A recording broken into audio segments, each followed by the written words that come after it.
He always sat alone during breaks. No one questioned the radio in his hands. Old habit, he would say. But this wasn't just any radio. And that day, when the emergency signal came through, it revealed his true identity. The workers were shocked.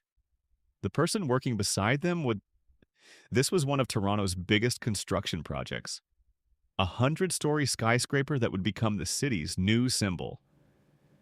300 workers labored on the site. They all knew each other, all talked, all joked around. All of them. Except Connor. Connor McLeod. 45 years old, medium height, quiet man. He'd started working 6 months ago. His references were perfect, his work flawless, but he had one peculiarity. He wasn't social.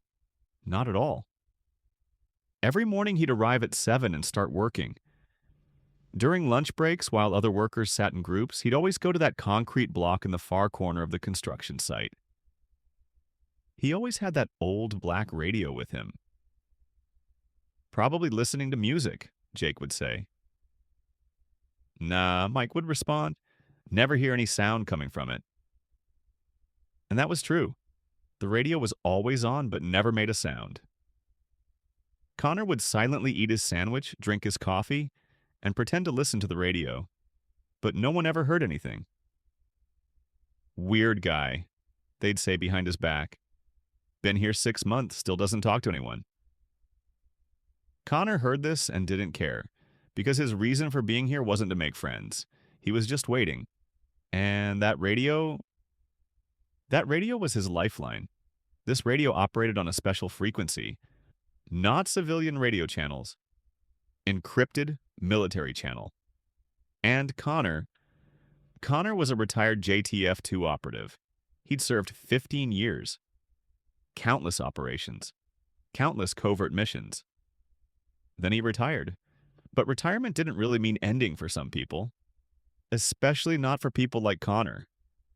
There was a system they called the Gray List.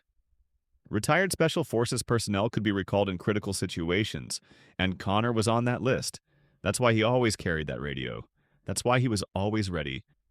No call had come for 6 months, maybe none ever would. Maybe he was truly retired now, but he couldn't be sure, because the world was becoming more complex every day. That Tuesday was like any other, a cold November day. Connor had arrived at work at 7. He was working on the 30th floor of the skyscraper, doing rebar work. His hands were calloused from working, but his mind was always alert. When lunch break came, he went to his usual spot, sat on the concrete block in the east corner of the site, turned on the radio. Silence. As always. The other workers sat in groups in the distance, talking, laughing. They didn't even notice Connor, and he didn't care. He was halfway through his sandwich when the radio crackled. He stopped, listened carefully. Another crackle. Then, silence. His heart raced. For the first time in 6 months, sound was coming from the radio. Then that voice came. Familiar, cold, commanding.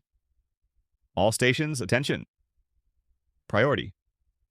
Alpha call. Repeat. Priority Alpha. Connor's hand trembled. Priority Alpha. This was the highest level of urgency. It meant a national security threat. The voice continued. Gray list activation. All available personnel stand ready. Coordinates in 5 minutes. Then a different voice, closer, more familiar. Hawk 7, status report. Connor's breath caught. Hawk 7. That was his call sign. After 6 months, someone was calling him. He took the radio in his hand, looked around. The workers were still sitting in the distance, talking. No one was watching him. He pressed the hidden button on the side of the radio. The microphone activated. Hawk 7, ready and standing by, he said in a low voice. But his voice came out louder than expected, and the wind carried it. The nearby workers turned. They looked at Connor. What did you say? Jake asked. Connor didn't panic. He'd trained for years for situations like this. Nothing, just talking to myself, he said calmly. But the voice from the radio continued. Hawk 7, coordinates, CN Tower Base, Union Station exit. Target, Foreign Agent Group intercept. Time, 14:30. Confirm. This time the voice was even louder, and the nearby workers heard it clearly. Mike stood up. Hey, that radio's talking. Jake also approached. What's it saying? Hawk 7 inches. 1,000 scenarios ran through Connor's mind, but there was no turning back now. Hawk 7 confirmed, he said into the radio. Understood.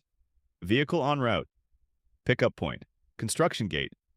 ETA 3 minutes. The workers now surrounded Connor in a circle. Everyone was stunned. Connor, said Ryan, one of the younger workers, let's guess, what the hell is this? You filming a movie? Connor stood up. He placed the radio in the holster on his belt.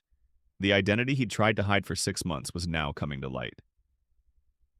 Guys, he said calmly, I need to explain something to you. Explain what? Jake asked. Who are you? Connor took a deep breath. I'm a retired JTF-2 operative, and I just received an emergency call. Silence. Complete silence. Then Mike burst out laughing. Come on! You, Special Forces? You've been working here 6 months. Yes, I have, Connor said, but I've also been on standby. For situations like this. The radio crackled again. Hawk 7, vehicle at construction gate. Connor moved into action, but the workers blocked his way. Hold on, Jake said. Prove it. Connor's patience was wearing thin. Every second mattered. But these people had worked with him for 6 months. He owed them an explanation. He pulled out a small brown wallet from his pocket. From inside, he took out an old-worn ID card. Major Connor McLeod, he said. Joint Task Force 2. Service period, 1995 to 2010. The workers examined the ID. Ryan read, Department of National Defense, Joint Task Force 2. Everyone's mouth fell open. This is real? Mike asked. It's real, Connor said, and now I need to go. Because people are in danger. The radio crackled a third time. Hawk 7, immediate response required. Copy, Connor said into the radio. 2 minutes. He turned to the workers. Guys, I enjoyed working with you these 6 months. But I need to go now, and please don't tell anyone about this. Wait, Jake said. You were really Special Forces? Yes. How many operations? Connor paused. I can't count them. Most were classified. And now, you really have a mission? Yes, I need to stop foreign agents at the CN Tower. Ryan's eyes lit up. Wow. Real action. This isn't action, Connor said seriously. This is real. And if people are going to die, I need to stop it. Foreman Trevor came running. Connor! What's happening here? Why are you all gathered? The workers looked at each other, then Jake spoke. Nothing, boss. Connor has a family emergency. He needs to leave. Connor was surprised. They were covering for him. All right, Trevor said, but I want him here tomorrow. Connor smiled. I'll be here tomorrow. But they all knew.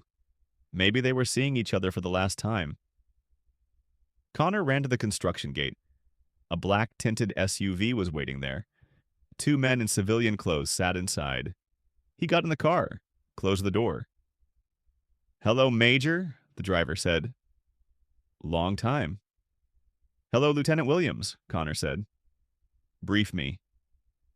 Russian agents meeting at CN Tower. They're expanding their covert operation network in Toronto. We need to stop them. How many? 5, but they're professionals. Connor nodded. After 6 months, he was back on duty. The SUV started moving. Looking back, Connor saw the workers at the construction site. They were still staring at him in amazement. He thought to himself, for 6 months you worked alongside a commando. and you never noticed. But maybe it should be this way. The best cover was looking ordinary. The radio crackled one last time. Hawk 7 mission commencing. Roger, Connor said. Hawk 7 going operational. And he disappeared into Toronto traffic.